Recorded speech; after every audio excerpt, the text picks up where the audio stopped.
Umpisa na natin ang chika tungkol sa isang aktres. Eto po mga classmates, may offer raw kasing pelikula sa kanya na kung saan ay makakasama niya ang kanyang ex-jowa o boyfriend. Pero eto po mga ateng, tinanggihan ito ni aktres dahil kahit matagal na silang hiwalay, ay imbierna pa rin siya friendship doon sa dating niyang jowa. At syempre marami ang makakarelate dyan, di ba? Kahit non-showbiz ka, ay kahit kung non-showbiz ka, di ba meron kang mga parang ayaw mo makita o makarap pa yung dati mong jowa, di ba? Ganito din po, inopera na itong actress na ito, may movie ka, ay, ang ganda ng ano mo dito, role mo. Kaya lang, okay lang ba sa'yo, makakasama mo yung ex mo? Sagot ng actress, ay, never mind. Parang, never mind her. Ganun. Ayaw niya.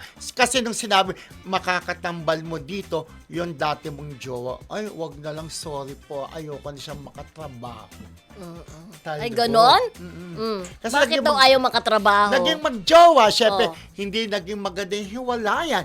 So, kumbaga, parang, teka muna, bakit? Parang ano yan parang Janice de Belen at saka John Estrada, di ba? Si Janice, alam naman natin na hanggang ngayon ayaw pa rin niyang makatrabaho si John Estrada na tatay ng kanyang mga anak, sila Ina Raimundo, Carla Estrada at kung sino-sino pa. Parang Janice de Belen, itong actress na to, tinanggihan. Ang ganda pa naman ng pelikula, nakakaiyak talaga. At ang laki ng TF. Hindi niya feel talaga siguro. Oo, kasi kung tutusin kung ako man, Diyos ko, nasa showbiz kayo, plastic ka na lang kayo.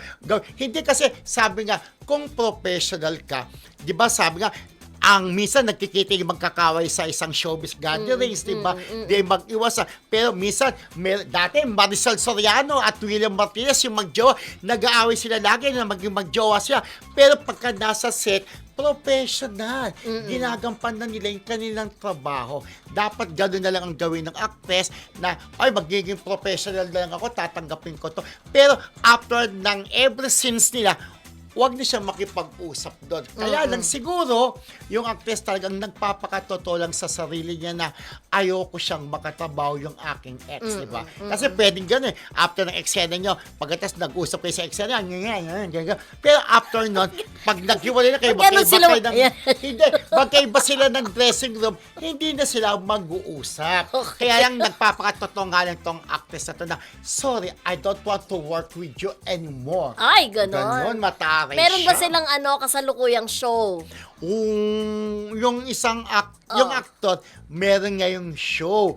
Yung actress, walang show. Ay, ganun. Diba? Pero nakakalungkot dati. Not so young or ano? Mga edad-edaran rin, mga siya, 30 plus, parang, edad-edaran na rin.